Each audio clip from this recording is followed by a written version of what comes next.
Hi guys, so I want to show you this interview with Professor Tim Luckhurst, who's a former BBC executive, and he's going to attack the concept of wokeness and the woke generation and how the BBC are listening more to the liberal elite, as he calls it, in London and not ordinary people around the country. Now, this stems from an episode from a 1970s sitcom called Some Mothers Do Have Him, where the lead character, who's played by actor Michael Crawford, is a bit of a village idiot, a bit of a fool, gets into very embarrassing situations. And in one particular episode, he used a homophobic slur. And the BBC have been called out on this, and those on the right are attacking the BBC for considering this a problem.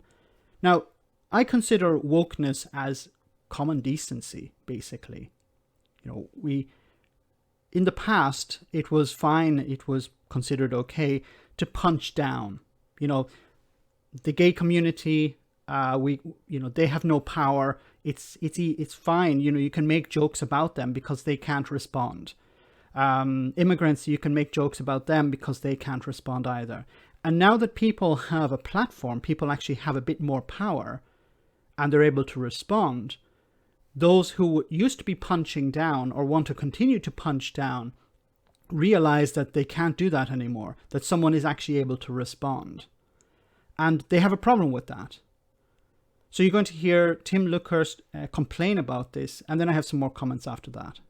When I joined the BBC, I was asked to remember, even though I worked for BBC Radio 4, that most of my listeners read the Daily Mail, not the Guardian. And it was a very important corrective.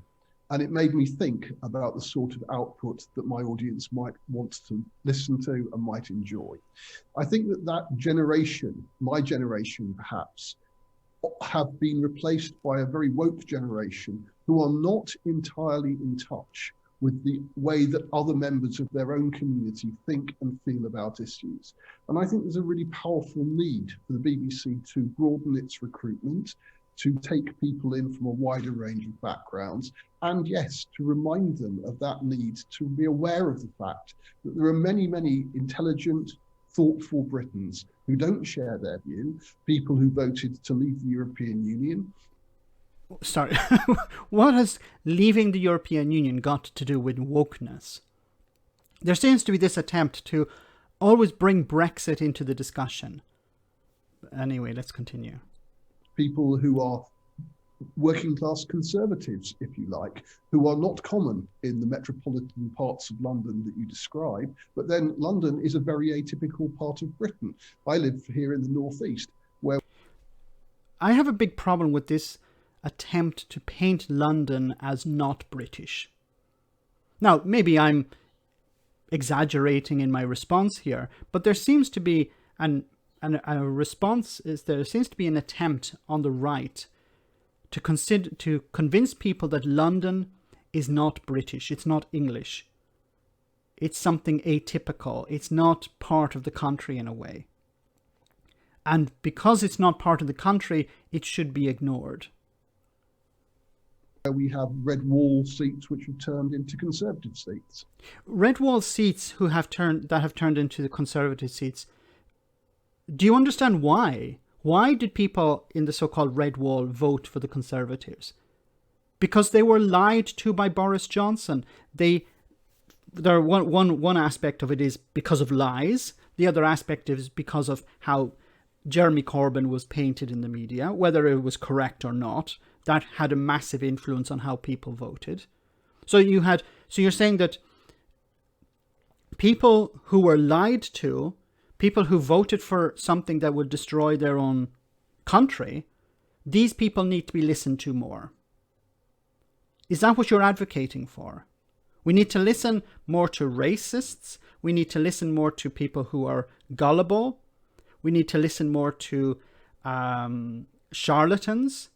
We need to listen more to people who will, vote against their own interests.